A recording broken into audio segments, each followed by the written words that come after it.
بسم اللہ الرحمن الرحیم۔ السلام علیکم، ویلکم ٹو ماہم کہانی۔ پلیز چینل کو لائک کر دیجیے اگر آپ نیو ہیں۔ آپ نے ابھی تک چینل کو سبسکرائب نہیں کیا تو سبسکرائب کر دیجیے۔ چلتے ہیں ناول کی طرف۔ فائزہ بیگم کھانا لگانے جا چکی تھی، عزا بھی ان کی ہیلپ کروا رہی تھی۔ حالے اور زریان بھی جان کے ساتھ باتوں میں مصروف تھے۔ وہ صوفے کے ایک کونے پر نظریں جھکائے بیٹھی تھی۔ بھیا، اس نے اپنے طور پر بہت آہستہ آواز میں زریان کو پکارا۔ وہ الگ بات تھی کہ سنی سب نے تھی اس کی آواز۔ ہاں، زریان اس کی طرف متوجہ ہوا۔ آپ کو اتنی پیاری بھابھی کہاں سے ملی؟ اس نے بہت رازداری سے پوچھا تھا۔ اس کی بات پر دادی مسکرا دی تھی۔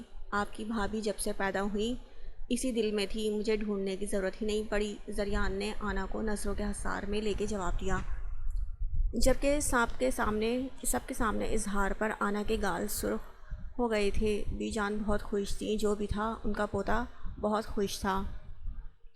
فائزہ بیگم نے کھانے کے لیے آواز دی تو سب اٹھ کر ڈائننگ ٹیبل پر پہنچ گئے۔ سب نے مل کر کھانا کھایا۔ ہر کوئی نہ کوئی چیز اٹھا کر بار بار اس کی پلیٹ میں دیتا رہا۔ وہ کچھ بھی سوچ نہیں پا رہی تھی۔ عزا، بی جان نے عزا کو پکارا تھا۔ جی بی جان۔ بیٹا، بھابھی کو اپنے کمرے میں لے جانا، جب تک شادی کا فنکشن نہیں ہو جاتا وہ آپ کے کمرے میں رہیں گی۔ لیکن بی جان، زریان نے اعتراض کرنے کی کوشش کی، لیکن ان کی ایک نظر سے ہی وہ خاموش ہو گیا تھا، جبکہ آنا اندر تک پرسکون ہو گئی تھی۔ کل رات کے بعد اس کے ساتھ ایک ہی کمرے میں سوچتے ہوئے اس کے کانوں سے دھواں نکلنا شروع ہو جاتا تھا۔ جاؤ بیٹا، عزا کے ساتھ جاؤ۔ بی جان نے آنا کو اشارہ کیا تو حالے بھی جلدی سے ان کے پیچھے بھاگ گئی تھی۔ زریان نے شکایتی نظروں سے بی جان کی طرف دیکھا، لیکن وہ اگنور کرتی اپنے کمرے کی طرف بڑھ گئی تھیں۔ ابھی تو اس کی بیوی راضی ہوئی تھی، لیکن اس کی دادی ہی دشمن کا رول پلے کر رہی تھی۔ صبح سب معمول کے مطابق اٹھ گئے تھے، لیکن رات دیر سے سونے کی وجہ سے لڑکیوں کی نیند ابھی تک پوری نہیں ہوئی تھی، اسی لیے وہ تینوں ایک ہی بیڈ پر گھوڑے گدھے سب بیچ کر سو رہی تھیں۔ دادا جان، بی جان اور عالم صاحب سب لاؤنج میں بیٹھے باتیں کر رہے تھے۔ سارا بیگم اور عاشر بھی ان کے ساتھ ہی بیٹھے ہوئے تھے۔ زریان نک سا تیار، کالے شلوار قمیص پہنے، کندھوں پر کالی ہی شال ڈالے شاہانہ انداز میں سیڑھیاں اترتے لاؤنج میں سب کے پاس چلا آیا اور بلند آواز میں سب کو سلام کیا اور دادا جان کے پاس صوفے پر بیٹھ گیا، جبکہ اس کے بیٹھتے ہی عالم صاحب وہاں سے اٹھ کر چلے گئے تھے، جو سب نے محسوس کیا تھا، لیکن کسی نے کچھ نہ کہا تھا۔ زریان عاشر اور سارا بیگم سے بہت خوش دلی سے ملا تھا۔ وہ تو اپنے بھتیجے کے صدقے واری جا رہی تھیں۔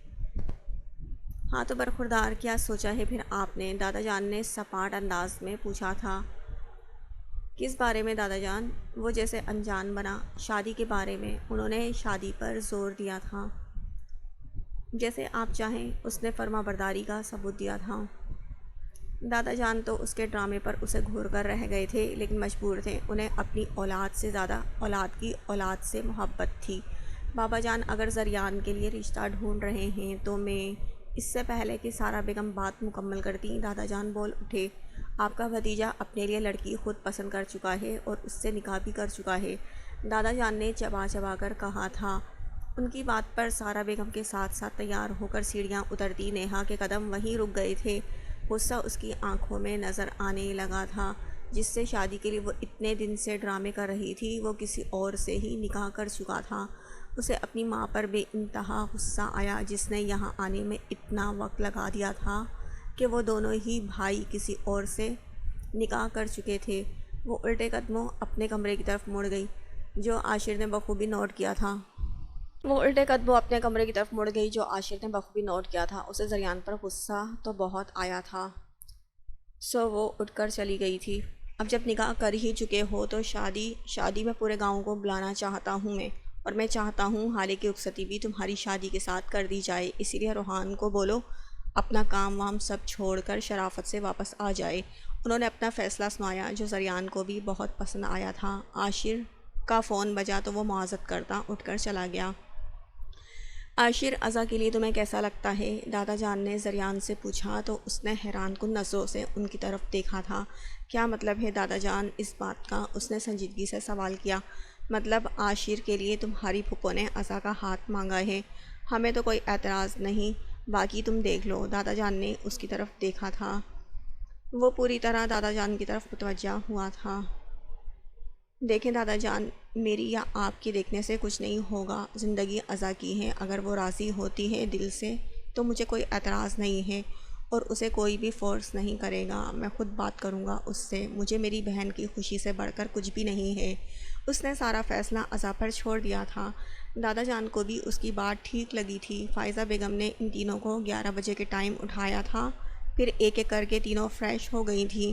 ماما نے آنا کا بیگ بھی وہاں بھجوا دیا تھا، وہ کل آتے ہوئے ساتھ لایا تھا۔ ہالے بھی اپنے روم سے تیار ہو کر آ چکی تھی، وہ بہت جلد ہالے سے گھل مل گئی تھی، اسے وہ چھوٹی سی لڑکی بہت پسند آئی تھی۔ فائزہ بیگم نے ان کا ناشتہ روم میں بھجوا دیا تھا، پھر وہ لوگ انجوائے کرنے لگے۔ تھوڑی دیر بعد آنا کو دادا جان کا بلاوا آیا، وہ نہ چاہتے ہوئے بھی فائزہ بیگم کے ساتھ ان کے کمرے کی طرف بڑھ گئیں۔ دستک دے کر وہ کمرے میں داخل ہوئی اور سلام کیا تو سامنے سفید داڑھی اور سفید ہی شلوار قمیص پہنے بزرگ 70 سال کے قریب عمر کے ایک ضعیف مگر خوبصورت شخص بیٹھے ہوئے تھے۔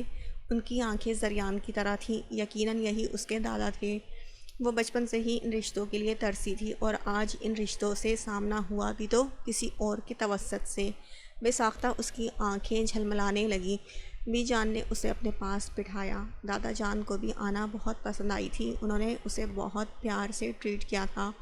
وہ شرمندہ بھی تھے زریان کی زبردستی والی حرکت پر، لیکن گزرا وقت واپس نہیں لا سکتے تھے۔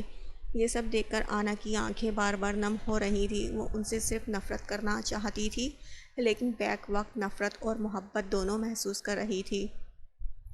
ہم اگلے جمعے کو آپ کی شادی کی دعوت رکھنا چاہتے ہیں بیٹا، آپ کو کوئی اعتراض تو نہیں؟ دادا جان نے اس سے پوچھنا ضروری سمجھا تھا۔ اس نے چونک کر ان کی طرف دیکھا جو اسی کو غور سے دیکھ رہے تھے۔ اس نے دھیرے سے نام میں سر ہلایا تو دادا جان نے محبت سے اس کے سر پر ہاتھ رکھا۔ خوش رہو، انہوں نے دعا دی۔ جاؤ بیٹا، جو جو سامان چاہیے لسٹ بنا لو، کل تک سب کچھ آ جائے گا۔ عزا اور حالے سے بھی کہہ دیجیے گا ایک ہی بار میں سب لسٹ بنا لیں، بار بار کوئی نہیں جائے گا۔ بی جان نے آنا سے کہا تو وہ بھی خاموشی سے اٹھ کر عزا کے کمرے میں چلی گئی۔ زریان نے آنا سے عاشر کے رشتے کا پوچھا تو اس نے مسکراتے ہوئے رضامندی دے دی تھی۔ زریان نے بہت پیار سے سمجھایا تھا، کوئی زبردستی نہیں۔ عزا بیٹا، آپ کا بھائی ہمیشہ آپ کے ساتھ ہے، آپ کو کوئی فورس نہیں کرے گا۔ جس پر اس نے کہا تھا بھیا میں دل سے راضی ہوں، آپ پریشان نہ ہوں، میں بہت خوش ہوں، میں خوش رہوں گی۔ اس نے بھی اپنی بہن کو ڈھیروں دعائیں دی تھیں۔ عزا کی طرف سے رضامندی ملنے پر حویلی میں خوشی کی لہر دوڑ گئی تھی۔ سارا بیگم کے شوہر بھی آ گئے تھے۔ نیہا بھی سب سے نارمل ملی تھی، لیکن آنا سے اس نے کسی قسم کی کوئی بات نہیں کی تھی۔ عاشر چاہتا تھا کہ جمعے کو سب کے ساتھ اس کی بھی شادی ہو جائے، کیونکہ عاشر کو جاب کے سلسلے میں جلدی چلے جانا تھا۔ زریان اتنی جلدی کے لیے راضی تو نہ تھا، پر سب کو خوش دیکھ کر وہ بھی راضی ہو گیا تھا۔ وہ صبح سے روحان کو کال کر رہا تھا، لیکن اس کا نمبر بند تھا۔ اس نے دلشیر سے پوچھا تو پتہ چلا کہ وہ ایک میٹنگ اٹینڈ کرنے گیا ہوا ہے، تو اس نے بعد میں کال کرنے کا کہہ کر کال بند کر دی تھی۔ 2 دن ہو گئے تھے اسے یہاں آئے ہوئے۔ اس کی بیوی سے اس کا سامنا نہ ہونے کے برابر تھا، کیونکہ وہ ہر وقت ہی عزا اور حالے کے ساتھ کمرے میں بند رہتی تھی، شاید جان بوجھ کر اس سے چھپ رہی تھی۔ لیکن اس نے سوچا بیوی ایک بار ہاتھ تو لگے، اس سے پہلے باپ کو منایا جائے، اس لیے وہ مردان خانے کی طرف بڑھ گیا، جہاں عالم صاحب کچھ لوگوں کے مسئلے سن رہے تھے۔ وہ بھی سلام کرتا بابا کے پاس رکھے صوفے پر بیٹھ گیا، لیکن عالم صاحب نے ایک غلط نگاہ بھی اس پر نہیں ڈالی اور اٹھ کر ان کے ساتھ حویلی سے ہی نکل گئے۔ جب سے حالے کو پتہ چلا تھا سب کے ساتھ اس کی بھی رخصتی ہے تو وہ شرمائی جا رہی تھی، لیکن اس کے چہرے سے خوشی بھی ظاہر ہو رہی تھی۔ ویسے عزا حالے کا دلہا کون ہے؟ آنا نے حالے کے شرمائی روپ کو دیکھ کر عزا سے پوچھا۔ یہ چھوٹی سی لڑکی اسے بہت پیاری لگی تھی، جو ہر وقت ہنستی مسکراتی رہتی تھی۔ بے ساختہ اس نے دل میں نظر اتاری۔ ان دونوں کے ساتھ وہ بہت خوش تھی۔ ویسے بھی اسے مسئلہ ان سے نہیں، اپنے باپ اور دادا سے تھا۔ بھابھی، آپ کو واقعی نہیں پتہ کہ ہماری حالے کس کی دلہن بننے والی ہے؟ نہیں نا، اب بتاؤ بھی۔ یار کیوں سسپینس ڈال رہی ہو؟ آنا نے اسے گھور کر دیکھا۔ بھابھی میں بھیا سے شکایت کر دوں گی۔ نہیں کرے نا، حالے نے من بنا دیں کے انداز میں دونوں کو دیکھ کر کہا جو اتنی سی بات پر دونوں نے اس کی طرف دیکھا جو اتنی سی بات پر گلابی ہو رہی تھی۔ ایک دم دونوں کا کیا کہا پورے کمرے میں گونجنے لگا۔ دونوں ہنس ہنس کے لوٹ پوٹ ہو رہی تھی۔ حالے نے جب ان کو ہنستے دیکھا جھنجھلا کے کمرے سے ہی بھاگ گئی۔ ایک بار پھر دونوں کی کھلکھلاہٹ کمرے میں گونجی تھی۔ وہاں سے گزرتے دو لوگوں نے ان کی ہنسی سنی تھی۔ ایک کے دل میں سکون اترتا چلا گیا جبکہ دوسرے نے نفرت سے سر جھٹکا تھا۔ بھابھی حالے کی شادی روحان بھیا سے ہو رہی ہے۔ آنا نے حیران ہو کر اسے دیکھا۔ لیکن روحان تو تمہارا سگا بھائی ہے نا جس سے میں ملی بھی تھی؟ اس نے پوچھا۔ جی وہ میرے بھائی ہیں، زریان بھیا سے 2 سال چھوٹے ہیں۔ ابھی وہ دبئی ہیں، کسی کام سے گئے ہیں۔ تو کیا حالے تمہاری بہن نہیں ہے؟ اس نے جلدی سے پوچھا۔ وہ تو اسے زریان کی بہن سمجھ رہی تھی اور سب لوگ اس چھوٹی سی لڑکی سے کتنا پیار کرتے تھے تو اسے محسوس ہی نہیں ہوا کہ یہ ان کی بیٹی نہیں ہے۔ نہیں، حالے ہمارے سکندر چاچو کی بیٹی ہے۔ حالے کی پیدائش پر چاچی کی ڈیتھ ہو گئی تھی، پھر چاچو حالے کو بنا دیکھے ملک سے باہر چلے گئے، تب سے اسے ماما نے پالا ہے۔ وہ ایک بار ہی آئے تھے جب میں 10 سال کی تھی، تب بھی صرف اپنا حصہ مانگنے دادا جان سے۔ دادا جان نے ان کا حصہ ان کے حوالے کر کے انہیں گھر سے نکال دیا تھا، لیکن ایک بار بھی حالے کی طرف انہوں نے نہیں دیکھا تھا۔ ایک دم ساتوں آسمان اس کے سر پر آ کر گرے تھے۔ اس نے کچھ نہیں سنا، بس یہی سنائی دے رہا تھا، نہیں حالے ہمارے سکندر چاچو کی بیٹی ہے۔ اس جملے کی بازگشت اس کے کانوں میں گونج رہی تھی۔ اس کے لیے اپنے پیروں پہ کھڑا ہونا مشکل تھا، لیکن وہ اٹھی اور بھاگ کر واش روم میں بند ہو گئی۔ ازا نے کچھ پریشانی سے واش روم کے دروازے کو دیکھا اور کمرے سے نکل گئی۔ اس کا ارادہ زریان کو بتانے کا تھا، لیکن راستے میں ہی اسے عاشر مل گیا تو بے ساختہ اس کے قدم تھم گئے اور نظریں جھکا لی اپنی۔ عاشر قدم قدم چلتا اس کے پاس آیا اور اس کے کان کے پاس جھکا، ایسے کہ عاشر کے ہونٹ اسے اپنے کان سے ٹچ ہوتے محسوس ہوئے۔ تمہارے لیے شادی کا جوڑا میں لاؤں گا، اس میں اپنے آپ کو پور پور میرے لیے سجانا تاکہ شادی کی رات میں تمہاری دل کھول کر تعریف کر سکوں۔ اس نے بہت بے باکی سے اس کے کان کی لو چھوتے اپنا جملہ مکمل کیا تھا، لیکن ازا کے لیے اس کا لمس اور اس کی اس قدر بے باکی وہ بھی نکاح سے پہلے ناقابل برداشت تھی۔ ازا نے اسے دھکا دیا اور بھاگ کر کمرے میں بند ہو گئی۔ پیچھے اس نے ناگواری سے اس بند دروازے کو دیکھا تھا۔ وہ واش روم میں بند ہو کر خوب روئی تھی۔ اس کی طرح اس کے باپ نے حالے کو بھی قبول نہیں کیا تھا۔ کوئی شخص اتنا ظالم کیسے ہو سکتا ہے؟ اس کے دل میں اپنے باپ کے لیے نفرت مزید بڑھ گئی تھی۔ تھوڑی دیر بعد منہ ہاتھ دھو کر وہ واش روم سے نکلی۔ آنا پریشانی سے اس کی طرف بڑھی۔ کیا ہوا ازا، ٹھیک ہو تم؟ آنا کی آواز سن کر اس نے جھٹ سے آنکھیں کھولیں اور خود کو کمپوز کیا۔ جی بھابھی میں ٹھیک ہوں، آپ ٹھیک ہیں نا؟ ہاں مجھے کیا ہونا ہے، میں ٹھیک ہوں، کچھ دیر سونا چاہتی ہوں۔ زریان نے روحان سے بات کی تھی۔ روحان ابھی رخصتی کے لیے راضی نہیں تھا، اس نے صاف منع کر دیا تھا۔ اس کا کہنا تھا ابھی بھی وہ بچی ہے اور اس پر ذمہ داری نہیں ڈالنا چاہتا، اسی لیے اس کی شادی کی پلاننگ ابھی نہ کریں، جس پر بابا جان بھی مان گئے تھے۔ وہ خود بھی حالے پر کوئی ذمہ داری نہیں ڈالنا چاہتے تھے اور وہ بچہ تو نہیں تھا کہ اس کے ساتھ زبردستی کرتے۔ پیسے بھی اس نے صرف ٹائم مانگا تھا، اس رشتے سے انکاری نہیں تھا تو اسے ٹائم دینے میں کوئی قباحت نہیں تھی۔ اسی لیے صرف ازا اور آنا کی تیاری ہونے لگی۔ صرف ایک ہی فنکشن کرنا تھا شادی کا، کیونکہ ولیمہ روحان کے آنے کے بعد ہونا تھا۔ جب سے حالے کو روحان کے انکار کا پتہ چلا تھا، اس کے دل ٹکڑوں میں تقسیم ہوا تھا۔ وہ پہلی بار روحان کی وجہ سے روئی بھی تھی۔ اس کا ننھا سا دل کب اس کی محبت میں گرفتار ہوا اسے پتہ ہی نہیں چلا۔ ہمیشہ چہکنے والی لڑکی ایک دم چپ ہو گئی تھی، شاید وہ سمجھنے لگی تھی ہر بات کو۔ مہندی والی ازا اور آنا کو مہندی لگا رہی تھی۔ حالے چپ شاپنگ دیکھ رہی تھی جو زریان اس کے لیے لایا تھا۔ بلیک اور گرے کنٹراسٹ میں بہت اسٹائلش سا شرارہ تھا، سینڈل تھی اور ایک چاکلیٹ کا باکس تھا، اسے وہ بہت پسند آیا تھا۔ آنا بہت غور سے اسے دیکھ رہی تھی۔ شاپنگ دیکھ کر وہ بہت خوش ہوئی تھی۔ صبح سے جو اداسی اس کے چہرے پر تھی وہ اب غائب تھی۔ آنا کی مہندی ہو گئی تو اس نے حالے کو بھی زبردستی بھر بھر کر مہندی لگوائی تھی۔ آج صبح سے ہی معمول سے زیادہ گہما گہمی تھی، ہر کوئی گھن چکر بنا ہوا تھا۔ پارلر والی آ کر دونوں کو تیار کر رہی تھی۔ حالے تو ایک تتلی کی طرح ادھر ادھر اڑ رہی تھی اڑتی پھر رہی تھی بلیک اور گرے شرارے میں، وہ نظر لگ جانے کی حد تک خوبصورت لگ رہی تھی۔ بی جان اور فائزہ بیگم نے تو اس کی بہت بار نظر اتاری تھی، جس پر وہ بار بار شرما جاتی اور سب کو مسکرانے پر مجبور کر دیتی۔ سارا انتظام حویلی کے لان میں ہی کیا گیا تھا، سب لوگ تیار تھے، مہمان آنا شروع ہو گئے تھے۔ گولڈن شیروانی میں عاشر بہت ہینڈسم لگ رہا تھا اور ازا کا نکاح ہوا تھا۔ ازا بابا کے گلے لگ کر بہت روئی تھی، آج اس کا حقدار بدل گیا تھا۔ زریان نے بلیک شلوار سوٹ پہنا تھا، کندھوں پر اجرک ڈالے، وہ کسی کا بھی دل دھڑکا سکتا تھا اور نیہا کی نظریں اس پر سے ہٹنے سے انکاری تھیں۔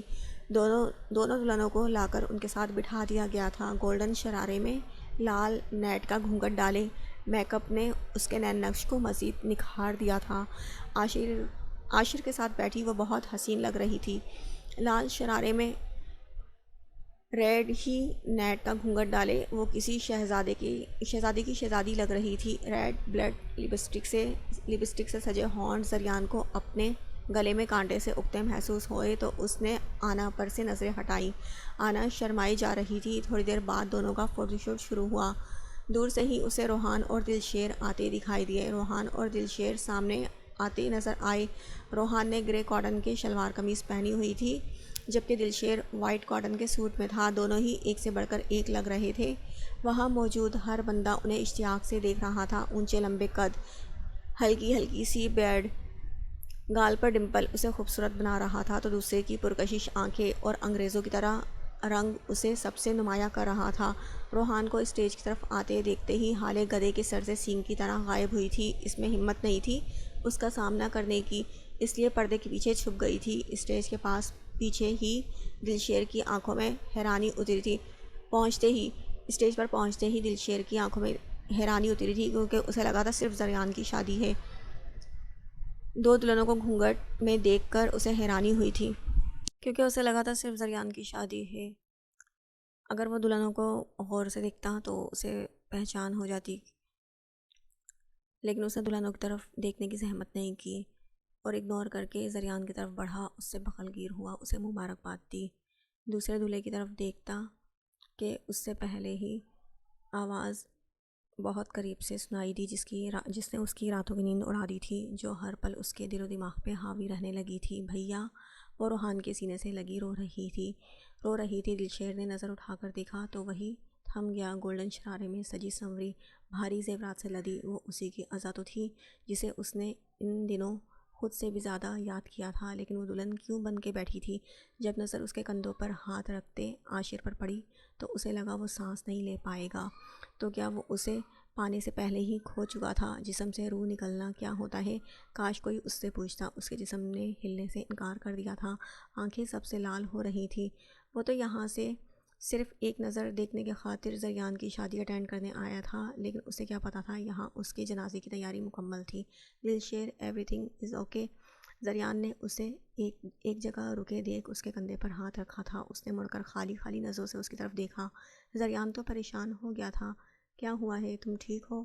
اس نے پھر پوچھا تو جیسے وہ ہوش میں آیا۔ اس نے آس پاس سب حویلی والوں کو دیکھا جو اسے ہی دیکھ رہے تھے۔ اس نے پھر دوبارہ روحان کے سینے سے لگی ازا کی طرف دیکھا۔ میں تمہیں اتنا دیکھنا چاہتا ہوں کہ تمہارے چہرے کے ہر نقش میری آنکھوں میں حفظ ہو جائیں، کیونکہ میں جانتا ہوں پھر مجھے تمہیں دیکھے بغیر ایک عمر گزارنی ہے۔ اس نے گہری سانس لی۔ عاشر اسے ہی گہری نظروں سے دیکھ رہا تھا، لیکن اس ظالم نے ایک عام نظر بھی اس پر نہیں ڈالی۔ وہ مر کر بھی اس کی عزت پر آنچ نہیں آنے دے سکتا تھا۔ اس نے تو کبھی خوابوں میں بھی اس کا برا نہیں چاہا تھا۔ اس کا وہاں کھڑے رہنا مشکل ہو گیا۔ اگر مزید رکتا تو ضبط کھو دیتا۔ لمبے ڈگ بھرتا نکلتا چلا گیا۔